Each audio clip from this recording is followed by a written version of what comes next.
Ако вие сте една красива дама и прибирайки се към вкъщи бъдете нападната от гамен, който иска да ви гепи чантата, какво ще направите?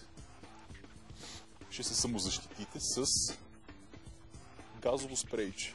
Най-висока концентрация. Днес ще ви демонстрираме какво се случва и как трябва да постъпите, ако наистина сте нападнати от такъв Серсем. Аз ще играя ролята на Серсема, а нашия приятел Миши ще е красивата нападната женица.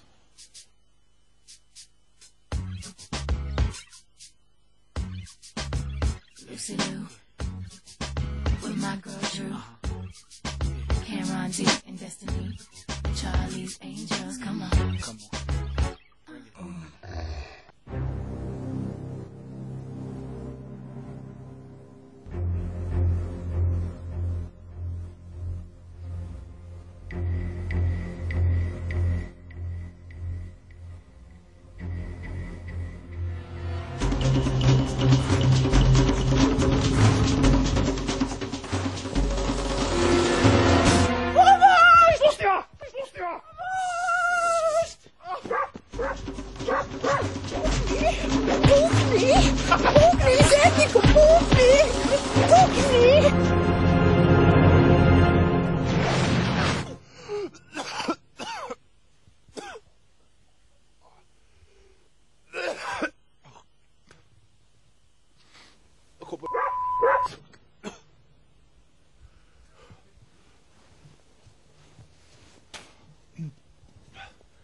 Не си чувствам лицето, разбираш, копа.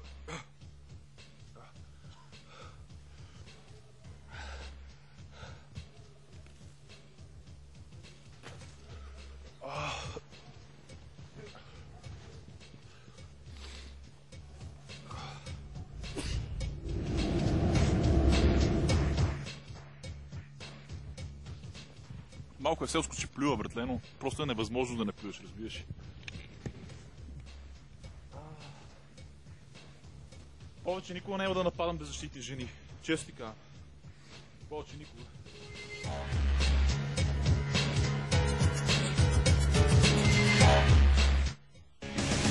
Искам да ви уверя, че да бъдеш пръснат от газов спрей е доста кофти. Вече половин час след като бех пръснат, не мога да се оправи червенея. И пари и така нататък. Затова не правете това вкъщи. А също така не нападайте дами, които имат газови спрей.